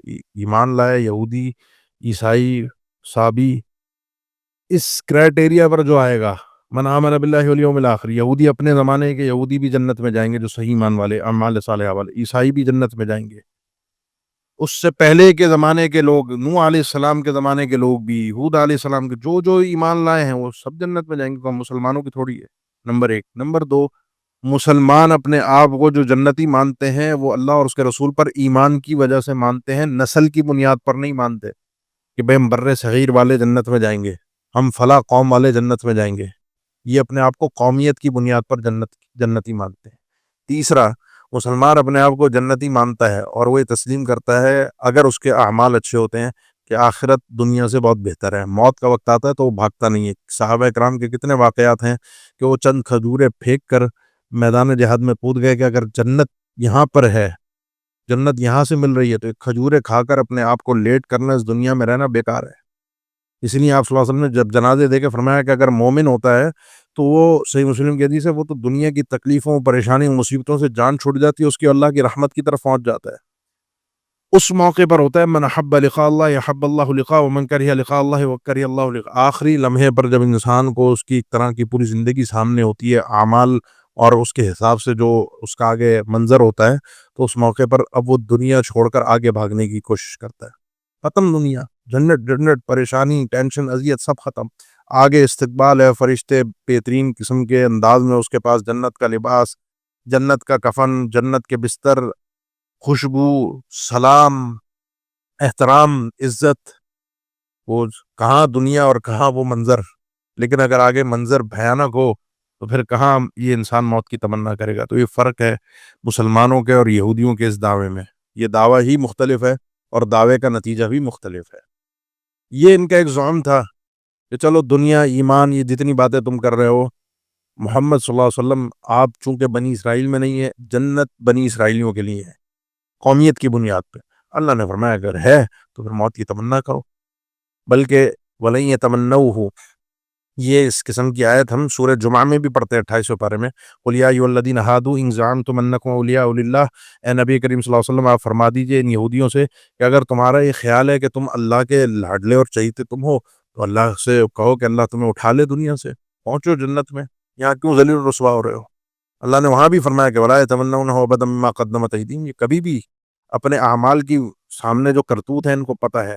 انسان جتنا گناہ گار ہوتا ہے، جتنا زیادہ اللہ کا نافرمان ہوتا ہے، وہ اتنا ہی موت سے زیادہ ڈرنے والا ہوتا ہے، کیونکہ اس کو یہی دنیا نظر آ رہی ہوتی ہے کہ جب تک دنیا میں ہوں عیش، جو جملہ ہے کہ 2 دن کی زندگی ہے، مزے کر لو، عیش کر لو. نہیں میرے بھائی، نہ یہ 2 دن کی زندگی ہے اور نہ عیش عیاشی کے لیے ہے. یہ زندگی جتنی آپ کی ہے، وما خلقت الجن والانس الا لیعبدون، اللہ کی عبادت کے لیے ہے. اور جو انسان اللہ کی عبادت پر جتنا مستقیم ہوگا اس کی زندگی جتنی لمبی ہوگی خیر والی ہوگی. اسی لیے امام احمد رحمہ اللہ کا ایک قول اکثر نے نقل کیا ہے کہ جب وہ دیکھتے کوئی کسی کو کہتا ہے اللہ آپ کو لمبی زندگی دے، کہتے یہ دعا مناسب نہیں. لمبی زندگی وہ خیر تھوڑی، اچھائی تھوڑی ہے. اللہ آپ کو لمبی زندگی دے خیر کے ساتھ، اللہ آپ کو لمبی زندگی دے ایمان والی، کہ آپ کی زندگی ایسی ہو جس میں اعمال صحیح. یہ ہے دعا. لمبی زندگی تو دعا نہیں ہوئی نا، خیر تو نہیں ہوئی. تو لمبی زندگی انسان مانگے اللہ سے، لیکن اس کے ساتھ اعمال صالحہ بھی مانگے. وَلَن يَتَمَنَّوْهُ، یہ ہرگز کبھی بھی موت کی تمنا نہیں کریں گے، بما قدمت ایدیہم، ان کے جو اعمال ان کو سامنے نظر آ رہے ہیں. تو 2 کام میں نے اور آپ نے کرنے ہیں. ایک تو ایسے کام کیجئے جس سے انسان کو آخرت میں جاتے ہوئے پریشانی نہ ہو، اور دوسرا اللہ سے دعا کیجئے کہ اللہ تعالی ہم سب کا خاتمہ بھی اچھا فرمائے. کیونکہ اینڈ میں آ کر جو ہے نا انسان کو یہ جنت، موت اور یہ سارے حساب و کتاب آخر میں جا کر یہ سارے بھاؤ تاؤ پتہ چلتے ہیں کہ جب وہ منظر نظر آنے پھر بھاگتا ہے انسان، پھر پلٹتا ہے، پھر کوشش کرتا ہے کہ کسی طرح سے نکل جائے. واللہ علیم بالظالمین، اللہ ہر ظالم کو اچھی طرح سے جانتا ہے، جن میں سے یہودی بھی ہے. وَلَتَجِدَنَّهُمْ أَحْرَصَ النَّاسِ، اور نبی کریم صلی اللہ علیہ وسلم آپ پائیں گے ان یہودیوں کو کہ یہ احرص الناس ہیں، زیادہ لالچی اور حریص ہیں، اعلیٰ حیات زندگی پر، دنیا کی زندگی کے. یہ سب سے، اس کا مطلب کیا ہے؟ اس کا مطلب یہ ہے کہ دنیا کی زندگی کی لالچ کے مختلف مراحل ہیں. کسی کی لالچ بہت زیادہ ہے، کسی کی لالچ تھوڑی سی کم ہے. کم اور زیادہ ہوتی ہے، لیکن ان یہودیوں کے ہاں سب سے زیادہ دنیا کی لالچ پائی جاتی ہے. وَمِنَ الَّذِينَ أَشْرَكُوا، مشرکین سے بھی زیادہ ان کے اندر لالچ ہے. حالانکہ مشرک آخرت کو نہیں مانتا، وہ جنت جہنم کے تصور کو تسلیم ہی نہیں کرتا. یہودی تورات پر ایمان رکھنے والے ہیں، جنت اور جہنم کو تسلیم کرتے ہیں. اس کے باوجود یہ ان مشرکین سے زیادہ دنیا کی زندگی کے لالچی ہیں. مشرک کو تو پتہ ہے بس یہیں تک ہے، اس کے بعد تو مر گیا، مٹی میں مل گیا، ختم، کوئی نہ انجام ہے نہ کچھ ہے، ختم ہو گیا. وہ زندگی کا زیادہ لالچی ہوگا، لیکن یہ اس سے بھی زیادہ ہے. ان کا کوئی آدمی، یود احدہم، ان کا ایک ایک آدمی، اس کی کیفیت کیا ہے؟ ود کہتے ہیں، ود یود، دلی خواہش اور آرزو کو، دل سے چاہت ہے ان کی. یود احدہم، ان کا ایک آدمی تو ایسے دل سے چاہت رکھتا ہے کہ لو یعمر الف سنہ، کہ اسے کاش کے 1000 سال کی زندگی مل جائے، 1000 سال جیے. اتنی ان کی خواہشات ہے دنیا میں رہنے کی. لیکن اللہ نے فرمایا 1000 سال بھی رہنا، وما ہوا بمزحزحہ، اور نہیں ہے یہ ان یعمر، یہ عمر دیا جانا، بمزحزحہ من العذاب، کہ ان کو جہنم کے عذاب سے بچا لے. یہ 1 سال کی زندگی بھی ان کو عذاب سے بچانے والی نہیں ہے. زحزح، ہٹانا، بچانا. بچائے کیا؟ ان یعمر، ان کو زندگی ملنا. یہ 1000 سالہ زندگی بھی ان کو جہنم کے عذاب سے محفوظ نہیں کر سکتی. رہ لو جتنا رہنا ہے. واللہ بصیر بما یعملون، اللہ تعالیٰ خوب اچھی طرح دیکھ رہا ہے جو یہ عمل کر رہے ہیں. تو یہ جو تمہارا دعویٰ ہے کہ ہم اللہ کے چہیتے اور لاڈلے اور آخرت بھی ہماری ہے، جنت میں صرف ہم جائیں گے، یہ دعویٰ تمہارا درست ہے. آگے جو اگلی آیت ہے اس میں مسند احمد کی اور جامع ترمذی میں مختصر یہ الفاظ ہے. مسند احمد کی حدیث حافظ بن حجر نے اس کو قابل قبول قرار دیا, کئی اور اہل علم نے بھی, اور جامع ترمذی کی حدیث کو بھی شیخ البانی نے بھی درست قرار دیا ہے. یہودی اللہ کے نبی صلی اللہ علیہ وسلم کے پاس آئے. 5 سوالات کی اب وقت نہیں ہے ان سوالات کو میں تفصیل سے ذکر کروں, اور فرمایا کہ ہمارے سوالات ہیں, ان کا جواب کوئی نبی ہی دے سکتا ہے. اگر آپ نبی ہوں گے اللہ کے سچے تو آپ جواب دیں گے. آپ صلی اللہ علیہ وسلم نے جواب دے دیے. جب جواب مل گیا پھنس گئے. اب ہمارے یہاں بھی ایسے ہی ہوتا ہے نا کہ وہ جب کوئی پھنس جائے تو کوئی پینترا بدلتا ہے. پینترا کیا ہے؟ پہلے یہ بتاؤ کہ یہ ٹھیک ہے اللہ کی طرف سے وحی آ گئی, تم اللہ کے سچے, لیکن وحی لایا کون, تمہیں یہ خبر کس نے دی اللہ سے لا کر؟ فرمایا جبرائیل امین نے. کہا جبرائیل وہ تو دشمن ہے ہمارا, وہ تو آج تک کبھی ہمیں زندگی میں اس کی طرف سے خیر ہی نہیں ملی, ہم پر ہمیشہ عذاب, قتال, ہمارے لیے پریشانیاں, مصیبتوں کی خبریں, وہ تو جبرائیل امین کی طرف سے ہیں, وہ دشمن ہے, اس کی لائی ہوئی بات کو ہم تسلیم نہیں کرتے, لہذا ہم نہیں مان لاتے. اللہ نے فرمایا کہ ایک جبرائیل جو ہے وہ جبرائیل امین سے دشمنی وہ ان کی ذات کی وجہ سے ہے. جبرائیل امین کیا ہے؟ اللہ کے حکم کو لانے والے. تو ان سے دشمنی کس سے دشمنی ہوئی؟ اللہ سے ہوئی. اور اللہ کے کسی ایک ولی سے, یہ ولی ہے اللہ کے, اللہ کے کسی ایک ولی سے دشمنی اللہ سے دشمنی ہوتی ہے. اور اللہ کے اولیاء سے انسان کو محبت کرنی چاہیے, کیونکہ وہ اپنی ذات کے لیے نہیں جی رہے ہوتے, وہ اللہ کے دین کے لیے جی رہے ہوتے ہیں. یہ اللہ کے ولی ہیں. قل من کان عدوا لجبریل, اے نبی کریم صلی اللہ علیہ وسلم فرما دیے کہ جو بھی تم میں سے ہے دشمن, جو بھی ہے دشمن, عدو ہے جبریل کا, فإنه نزله على قلبك, تو یہ وحی تو جبرائیل امین نے نازل کی ہے آپ کے دل پر بإذن اللہ, اللہ کے حکم سے, اپنی طرف سے تو نہیں لائے. اور مصدقا لما بین یدیہ, اور یہ وحی جو وہ لے کر آئے ہیں یہ سب کچھ تصدیق کرنے والی ہے جو کچھ ان کے پاس, یہودیوں کے پاس تعلیمات موجود ہیں اس کے مطابق ہے. وہودن, اور اس وحی کے اندر ہدایت بھی ہے اور خوشخبری بھی ہے مومنین کے لیے. آپ کے دل پر انہوں نے وحی کی ہے, دل محل وعی ہے, سمجھنے کی جگہ ہے, علم کا منبع دل ہے. اب آپ کے دل پر وحی آئی ہے, جبرائیل امین لے کر آئے ہیں, اور تصدیق بھی ہے. تو نتیجہ یہ ہے کہ جو شخص ان کا دشمن ہے تو من کان عدوا للہ, جو دشمن ہے اللہ کا, وملائکتہ, اس کے فرشتوں کا, ورسلہ, اور اس کے رسولوں کا, جن میں جبرائیل اور میکائیل بھی ہیں, کیونکہ انہوں نے کہا تھا جبرائیل کے بجائے اگر میکائیل کی وحی آئی ہوتی وہ ہمارے دوست ہیں یہودیوں نے, وہ ہمارے لیے ہمیشہ اچھی خبریں لے کر آئے, تاریخ بتاتی ہے. تو اس لیے اگر یہ وحی ڈرامہ ہے, بیوقوف, یہ جو دنیا کے اندر لوگ بھاگنے کے لیے کرتے ہیں حرکتیں, یہ وہی حرکتیں ہیں آج بھی. فإن اللہ عدو للکافرین, چونکہ اگر جبرائیل تمہارا دشمن ہے تو یاد رکھو اللہ کافروں کا دشمن ہے, اور جبرائیل کے ساتھ دشمنی کفر ہے. اللہ کے کسی ایک ولی کے ساتھ دشمنی اللہ سے اعلان جنگ ہے. وَلَقَدْ أَنزَلْنَا إِلَيْكَ آيَاتٍ بَيِّنَاتٍ, ہم نے تو آپ کی طرف واضح واضح آیات نازل کی ہیں, یہ ہم نے نازل کی ہیں جبرائیل امین کے ذریعے سے. وما یکفر بها الا الفاسقون, ان کا کفر جو ہے وہ صرف فاسق لوگ ہی کرتے ہیں. اوَكُلَّمَا عَاهَدُوا عَهْدًا نَبَذَهُ فَرِيقٌ مِّنْهُمْ, بات یہ نہیں ہے کہ ایمان نہیں لائے, یہاں بھاگ گئے, پلٹ گئے, کہ جبرائیل لائے میکائیل نہیں لائے. ان کا تاریخ اٹھا کے دیکھیں تو ان کی تو سیرت یہی ہے کہ اوَكُلَّمَا عَاهَدُوا, انہوں نے جب کبھی کوئی وعدہ کیا تو نَبَذَهُ فَرِيقٌ مِّنْهُمْ, ان کا ایک گروہ ہمیشہ اس وعدے کو, اللہ سے کیے وعدے کو توڑتا رہا, پھینکتا رہا. بل اکثرهم لا یؤمنون, اور ایک گروہ تو باقاعدہ انکار کرتا رہا. اکثریت ان کی ایمان لانے والی ہوتی نہیں تھی, اکثریت بھی ہٹ دھرم تھی. تو یہ تو ان کی تاریخ چلی آ رہی ہے, آپ کے سامنے جو بیٹھ کے ڈرامہ کیا ہے انہوں نے, اس پہ آپ گھبرائیے نہیں, نبی صلی اللہ علیہ وسلم کو ایک طرح کی تسلی ہے. وَلَمَّا جَاءَهُمْ رَسُولٌ مِّنْ عِندِ اللَّهِ, اور جب کبھی آئے ان کے پاس رسول, اب اللہ کے نبی صلی اللہ علیہ وسلم آئے ہیں من عند اللہ, اللہ کی طرف سے, مصدق لما معہم, تصدیق کرنے والے ہیں ان تمام تعلیمات کی جو ان کے پاس ہیں. تو نبذ فریق من الذین اوتوا الکتاب, اس سے پہلے بھی موسیٰ علیہ السلام کے بعد سے لے کر عیسیٰ علیہ السلام تک جب بھی کوئی رسول تعلیمات لے کر آئے تو ان کی تاریخ کی رہی ہے کہ نبذ فریق من الذین اوتوا الکتاب, پھینکتا رہا ان کا ایک گروہ اہل کتاب کا, اوتوا الکتاب کا ایک گروہ پھینکتا رہا, کس کو؟ کتاب اللہ, اللہ کی کتاب کو, وراء ظہورہم, اپنی پیٹھ کے پیچھے. یہ حسن مانن دونوں طرح ہے. انسان کوئی چیز پیچھے پھینک کے آگے بڑھ جائے تو اس کو کبھی نہیں دیکھے گا پلٹ کے, اور اس کو کبھی آگے اگر پھینک دے تو آگے ایک قدم بڑھا کے ہو سکتا ہے اٹھا لے, پیچھے پھینک دیا تو نہیں اٹھائے گا. انہوں نے اللہ کی کتاب کو پیچھے پھینک دیا, یعنی بالکل پسے پشت ڈال دیا, دیکھا ہی نہیں, غور ہی نہیں کیا, نفرت ایک اپنے دلوں میں اللہ کی کتاب کے لیے پیدا کر دی, کأنہم لا یعلمون, گویا کہ جیسے کہ اللہ کی کتاب کے متعلق ان کو علم ہی نہیں ہے. یہ ان کی تاریخ رہی ہے. موسیٰ علیہ السلام کے بعد جب بھی کوئی رسول آیا ہے تو ان کے جو یہ 12 قبیلے ان کی شاخیں، تو ایک گروہ ان کی جماعت اس طرح سے ہمیشہ ہٹ دھرمی کرتی رہی ہے، اللہ کی کتاب کو اس طرح پس پش ڈال دیا۔ ایک تھوڑا سا مسئلہ ہے کہ قرآن مجید کی طرف پیٹ کرنا، یہ ہمارے یہاں کہا جاتا ہے بے ادبی ہے۔ اگر تو واقعتاً کوئی اس کو پیٹ دے رہا ہے اس کی بے ادبی کی نظر سے اور گستاخی کی نظر سے، تو واقعتاً بے ادبی ہے۔ لیکن جیسے ہم نمازوں میں بیٹھے ہوتے ہیں، صفیں بنی ہوتی ہیں جمعے کے دن، تو آگے ایک شخص ہے، پیچھے دوسرا شخص قرآن لے کر تلاوت کر رہا ہے، اس کے پیچھے کوئی دوسرا صف ہے، تو یہ آگے والے شخص کی پیٹ ہے قرآن مجید کی طرف، تو یہ وہ پیٹ دینا نہیں ہے، جس سے مراد وہ پیٹ کرنا نہیں ہے۔ پیٹ اصل پس پشت، پیچھے پھینک دینا، کسی چیز کی تذلیل اور تحقیر مراد ہے، کسی چیز کو قبول نہ کرنا مراد ہے۔ اگر انسان دل سے قبول کرتا ہے اور دل سے احترام کرتا ہے، پھر قرآن مجید پیچھے بھی رکھا ہوا ہے تو بھی کوئی مسئلہ نہیں۔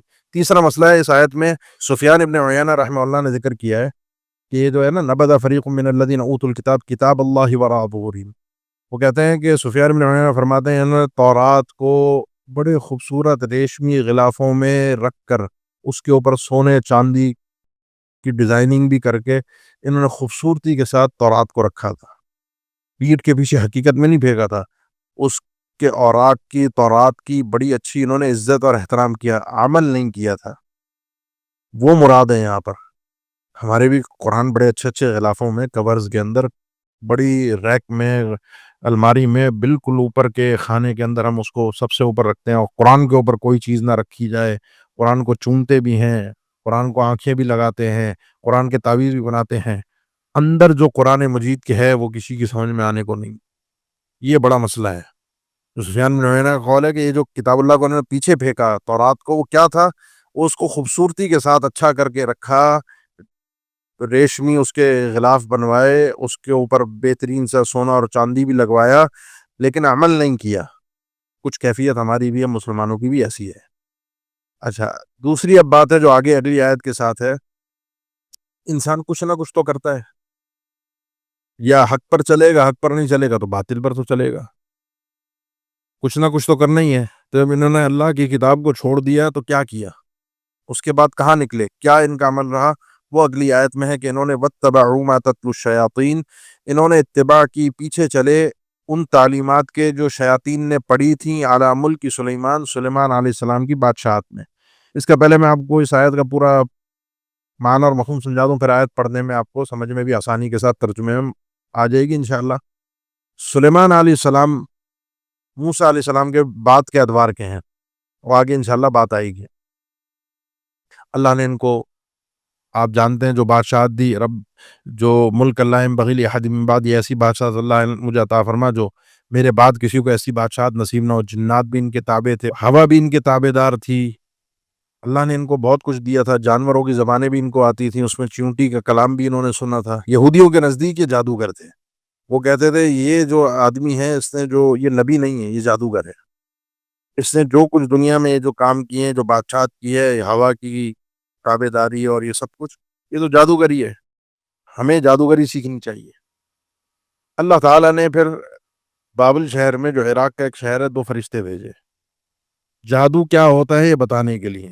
یہ جادو ہے، یہ جادو کی تعلیمات ہے، اور لوگوں کو یہ بتاتے تھے کہ یہ دیکھو یہ جادو ہے، اور جو انبیاء نے پیش کیا ہے وہ معجزات ہے، یہ جادو ہے، اس کے نقصانات ہیں، میاں بیوی میں جدائی کر دیتا ہے، وہ جو تعلیمات ہیں اس میں اصلاح ہے، وہ تو لوگوں کو جوڑنے والی تعلیمات ہیں، وہ تو میاں بیوی کو ملانے والی تعلیمات ہیں۔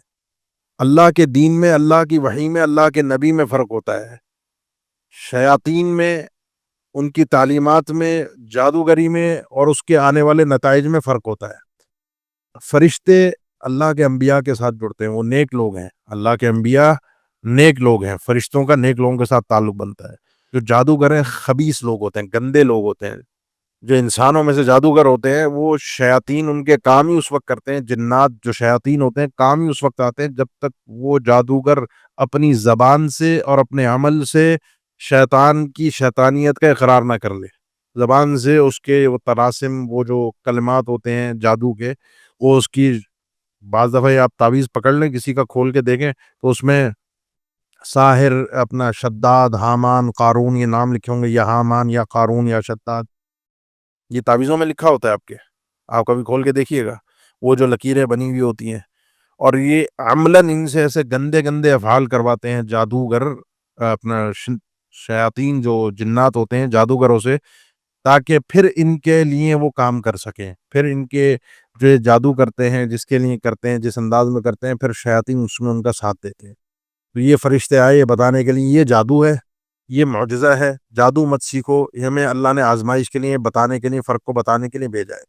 یہ جو مشہور ہو گیا تو سلیمان علیہ السلام جادوگر ہیں، اللہ نے اس کی نفی کی، کیونکہ یہ خاص طور پر یہودیوں کے اوپر ایک بات آئی کہ تم نے انبیاء کا انکار کیا، انبیاء کا قتل کیا، انبیاء کے خلاف گئے، تو اس میں ایک بات پیدا ہوئی کہ جی انبیاء میں تم سلیمان کی بات کرتے ہو علیہ السلام، تو وہ تو نبی نہیں تھے، وہ تو جادوگر تھے۔ اللہ نے فرمایا واتبعوا ما تتلو الشیاطین، یہ ان کا ایک گروہ جب کتاب اللہ کو پیچھے ڈالتا گیا تو یہ کمبخت ایسے تھے کہ اللہ کی کتاب، تورات، معجزات، اللہ نے سامنے فرعون کو غرق کیا، ان چیزوں پر ایمان نہیں ہے۔ وہ جو جادوگر جو کر رہے ہیں نا، جادوگری پہ آسانی سے انسان اپنے مقصد تک پہنچ جاتا ہے۔ میں نے جب حسد کی بات کی تھی تو میں نے آپ کو ذکر کیا تھا کہ کچھ لوگ اپنے حسد کا اظہار کر دیتے ہیں، اور کچھ لوگ اپنے حسد کے اظہار کے بعد بھی آگے بڑھتے ہیں کہ جس سے حسد کرتے ہیں اس کو نقصان پہنچانے کے لیے جادو تک جاتے ہیں کہ اس کو جادو کر کے تباہ و برباد کر دیں۔ تو انہوں نے بھی اتباع کی، پیچھے چلے ان تعلیمات کی جن کو شیاطین نے پڑھ کر سنایا تھا سلیمان علیہ السلام کی بادشاہت میں۔ وما کفر سلیمان، اللہ نے فرمایا سلیمان علیہ السلام نے کفر نہیں کیا تھا، کیونکہ جادوگری کفر ہے۔ اس میں عام طور پہ جادوگر، عام طور پہ سب جادو نہیں لیکن اکثر جادو جو ہوتے ہیں بڑے بڑے، وہ جب تک جادو کر نہیں سکتے جب تک شیاطین کی عبادت نہ کریں، جنات کی، اور کفریہ کام نہ کریں۔ میں اب تفصیل کا وقت بھی نہیں اور وہ چیزیں ذکر بھی نہیں کر سکتا کہ جو جنات ہوتے ہیں شیاطین، وہ ان جادوگروں سے کیا کچھ کرواتے ہیں، کس طرح اللہ کے دین کی اہانت کرواتے ہیں، کس طرح ان سے کفر کرواتے ہیں۔ تو سلیمان علیہ السلام کافر نہیں تھے، وہ اللہ کے نبی تھے، ان کے پاس معجزات تھے، ولیکن الشیاطین کفروا، شیاطین نے کفر کیا تھا۔ یعلمون الناس السحر، وہ لوگوں کو جادو سکھاتے تھے۔ پھر اللہ تعالیٰ نے وما انزل علی الملکین، کہ جو اللہ تعالیٰ نے دو فرشتے اتارے، ماں کے اوپر تھوڑا سا اختلاف ہے کہ ماں نافیہ ہے، ماں موصولہ ہے، امام ابن جریر کی اپنی رائے ہے، امام ابن کثیر کی اپنی رائے ہے، بہرحال درست یہی ہے کہ یہ نفی ہو رہی ہے یہاں پر کہ دو فرشتے اللہ نے جو اتارے تھے بابل شہر پر، یہ یعنی ذکر کیا جا رہا ہے بابل ہاروت اور ماروت، ہاروت اور ماروت دو فرشتے اللہ تعالیٰ نے، یہ عراق کا شہر ہے، وہاں پر دو فرشتے بھیجے تھے، یہی فرق بتانے کے لیے۔ یہ نفی نہیں ہے بلکہ قرآن کا سیاق اس کے اس بات میں ہے، اور جو تفسیر میں نے ذکر کی اسی انداز میں سمجھیں گے تو آیت بالکل واضح ہے۔ وما يعلمان من احد، اور یہ دونوں فرشتے کسی کو بھی، فرشتے آئے تھے اللہ کے حکم سے فرق بتانے کے لیے کہ جادو میں اور معجزے میں فرق ہے، انبیاء میں اور جادوگروں میں فرق ہے، انبیاء کی تعلیمات کے نتائج میں خیر ہے اور شیاطین کے شر میں اور سحر میں، اس میں آگے نتیجے میں بربادی ہے۔ وما يعلمان من احد، یہ دونوں نہیں سکھاتے تھے کسی ایک کو بھی یہ جو تعلیمات تھیں، حتیٰ یقولا، سکھانے سے پہلے ان کو بتاتے کہ یہ بات اچھی طرح سمجھ لو کہ انما نحن فتنہ، ہم آزمائش کے لیے آئے ہیں، فلا تکفر، کفر مت کرنا۔ یہ بتا رہے ہیں کہ یہ ایسے ہے، یہ ایسے ایسے، ان چیزوں کو اپنا کر آگے تم کفریہ راستہ اختیار مت کرنا۔ اب انہوں نے کیا لوگوں نے انبیاء کی تعلیمات، خیر بھلائی، اس کو چھوڑ کر ان دو فرشتوں کے پیچھے لگ گئے۔ فیتعلمون منہما ما یفرقون به بین المرء وزوجہ، سیکھنے لگے ان دونوں سے ان تعلیمات کو کہ جن کے ذریعے سے تفریق کر سکیں، جدائیگی کر سکیں ایک آدمی اور اس کی بیوی کے درمیان۔ گھر تباہ کریں گے ہم، جلن ہے نا، حسد ہے نا، تو وہ جادو بتاؤ کہ اس سے گھر تباہ ہو۔ شیطان بھی، صحیح مسلم کی حدیث ہے، ابلیس بھی سب سے زیادہ اپنے جس چیلے سے خوش ہوتا ہے وہ کون ہے؟ جو میاں بیوی کے درمیان جدائی، اس کو گلے لگاتا ہے اٹھ کے۔ اللہ کے نبی صلی اللہ علیہ وسلم نے فرمایا وہ آدمی ہم میں سے ہے ہی نہیں، لیس منا من خبب امرأۃ علی زوجہا، جو کسی بیوی کو اس کے شوہر کے متعلق بدظن کرے۔ میری بات یاد رکھیے، میں یہ گھروں کے جو معاملات ہوتے ہیں نا، کاؤنسلنگ، اس میں کچھ سالوں سے لوگوں کی کیسز، گھروں کے معاملات آ رہے ہیں۔ 99% میاں بیوی کو برباد کرنے والے یا لڑکی کے ماں باپ ہوتے ہیں یا لڑکے کے ماں باپ ہوتے ہیں۔ گھر کو ان کا برباد کوئی اور نہیں کرتا، ان کے ہی ماں باپ کر رہے ہوتے ہیں۔ کیوں کر رہے ہوتے ہیں؟ اس کی وجوہات بہت مختلف ہیں۔ اس لیے کوئی ساس ہو، کوئی سسر ہو، دونوں سائڈ سے یہ اپنی جنگ خود لڑیں، اپنی جنگ میں یہ بچوں کا گھر تباہ نہ کریں۔ جنگ ہوتی ہے ان کی، جنگ ہوتی ہے ساس بہو کی، جنگ ہوتی ہے اس ادھر سے ساس کی اور ادھر سے ساس کی۔ پس کون رہا ہوتا ہے؟ یہ بڑا فتنہ ہے، اور اللہ کے نبی صلی اللہ علیہ وسلم کے دین میں اصلاح کی، خاص طور پر آگے ہم پڑھیں گے سورہ بقرہ میں بھی اور سورہ نساء میں بھی، میاں بیوی کے درمیان آخری حد تک انسان کوشش کرے گھر ٹوٹنے سے بچا لے۔ آپ کے سامنے بھی یہ دین کی دونوں تعلیمات موجود ہیں، بھائی گھر نہ ٹوٹے۔ اس لیے کہیں کسی خاندان میں گھر میں کہیں آپ کو اس طرح کا جھگڑا معاملہ کوشش کریں ان کے گھر بن جائے، گھر کی اصلاح ہو جائے. کوئی میاں بیوی کے درمیان کوئی بات ہو، بیوی کو اپنے شوہر کے خلاف نہ بھڑکائے، شوہر کو اس کی بیوی کے خلاف نہ بھڑکائے. گھر میں داخل ہوتے ہی رپورٹ نہ دے کہ تمہاری بیوی نے یہ کیا یہ کیا یہ کیا یہ کیا یہ کیا. اور بیویاں بھی گھر کو سنبھالنے کے لیے کچھ کردار رکھیں. اپنی والداؤں سے، اپنی اماؤں سے ٹیوشن جو صبح سے رات تک لی جاتی ہے، بتایا جاتا ہے کہ آج یہ ہوا یہ ہوا، اماں بتاتی ہیں بیٹا تم نے پلٹ کے یوں کرنا ہے. مہربانی کر کے ان چیزوں کو، اس دروازے کو بند کر دیں. گھر اس سے بہت تباہ ہو رہے ہیں. وما هم بضارین بہ من احد الا باذن اللہ. یہ لوگ نہیں نقصان پہنچا سکتے تھے کسی ایک کو بھی مگر اللہ کے حکم سے. جادو بھی اسباب ہے، سبب ایک ذریعہ ہے. شیاطین جو کرتے ہیں وہ ایک ذریعہ ہے، وہ بھی اللہ کے حکم کے بغیر نافذ نہیں ہو سکتا، کتنا ہی مضبوط کتنا ہی طاقتور کیوں نہ ہو. اور میں کئی ایسے لوگوں کو جانتا ہوں جن کے اوپر جادو ہوئے، خطرناک قسم کے ہوئے، لیکن اللہ نے ان کو محفوظ رکھا. آپ اللہ پہ بھروسہ کیجئے، سچا اللہ سے دعائیں کیجئے، اللہ کے کلام پر بھروسہ کیجئے، اس کو اپنائیے. جادو آپ کا کچھ نہیں بگاڑ سکتا، اور اگر بگاڑ بھی دے تو وہ نقصان نہیں پہنچا سکتا جو عام لوگوں کا ہو جاتا ہے. وَيَتَعَلَّمُونَ مَا يَضُرُّهُمْ وَلَا يَنفَعُهُمْ. اور یہ لوگ سیکھتے تھے ان سے وہ تعلیمات جو ان کو نقصان پہنچائیں گی، فائدہ نہیں دیں گی. آخرت ان کی تباہ ہو رہی ہے، برباد ہو رہی ہے. آخرت میں یہ جادو ان کو ذرہ برابر فائدہ نہیں پہنچائے گا. وَلَقَدْ عَلِمُوا. اور انہوں نے یہ بات اچھی طرح جان لی تھی، لَمَنِ اشْتَرَاهُ، کہ جو چیز یہ لے رہے ہیں، جو تعلیمات یہ سیکھ رہے ہیں، مَا لَهُ فِي الْآخِرَةِ مِنْ خَلَاقٍ، اس کا آخرت میں کوئی حصہ نہیں ہے، آخرت ان کی تباہ ہو جائے گی. وَلَبِئْسَ مَا شَرَوْا بِهِ أَنفُسَهُمْ. اور بہت بری ہے وہ چیز جس کے بدلے انہوں نے اپنے نفسوں کو بیچ ڈالا. جادو سیکھ لیا، اپنے ایمان کو فروخت کر دیا. لو کانوا یعلمون، کاش کہ اس چیز کو جانتے، علم تھا ان کو آخرت برباد ہو رہی ہے، لیکن اس علم کے مطابق عمل نہیں کیا تو اس علم کا کیا فائدہ. آپ کو پتہ ہے یہ چیز، سمندر میں جاؤں گا، گہرے سمندر میں مجھے تیرنا نہیں آتا، ڈوب جاؤں گا. آپ کو پتہ ہے یہاں آگ لگی ہوئی، اس آگ میں جاؤں گا تو میں جل جاؤں گا، پھر بھی انسان جا رہا ہے تو اس کو انسان دیکھنے والے ہی کہہ کرے جاہل ہے. پر ولو انہم آمنوا، اور اگر یہ لوگ ایمان لاتے، انبیاء کی تعلیمات پر عمل کرتے، دنیاوی مفادات کی خاطر جادوگری میں نہ پڑتے، واتقوا، اللہ کا ڈر اختیار کرتے، لمثوبۃ، اللہ کی طرف سے تھوڑا سا ثواب جو آخرت میں ملنا تھا، من عند اللہ، خیر، یہ بہت بہتر تھا اس دنیاوی فوائد اور جادوگری سے. لو کانوا یعلمون، کاش کہ ان کو اتنی تمیز ہوتی، اتنا علم ہوتا تو اپنے آپ کو بربادی سے بچا لیتے. آگے ان کے کرتوت مزید چل رہے ہیں، ان کی کارستانیاں یہودیوں کی بیان ہو رہی ہیں. اس کے بعد 2-3 آیات کے بعد اصل مدعا آئے گا جس کا آغاز ہوگا.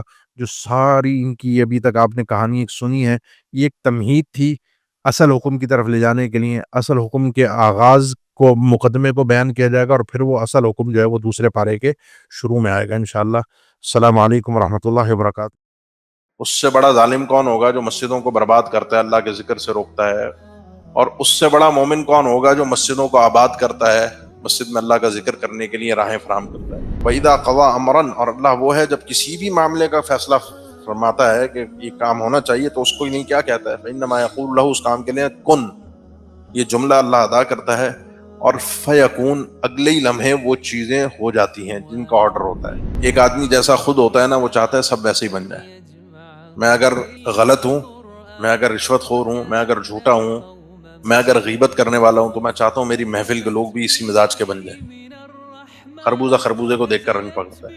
لیکن مجھ سے کوئی آگے نکل جائے، یا کوئی اللہ تعالیٰ کسی کو کوئی چیز دے دے، کوئی ترقی دے دے کچھ، تو میری خواہش ہوتی ہے کہ اس کو مس گائیڈ کروں، اس کو غلط باتیں بتاؤں تاکہ اس کو کسی طرح سے نقصان ہو جائے. قل ان ھدی اللہ ھو الھدی، آپ فرما دیجئے اصل ہدایت وہ ہے جو اللہ کی ہدایت ہے.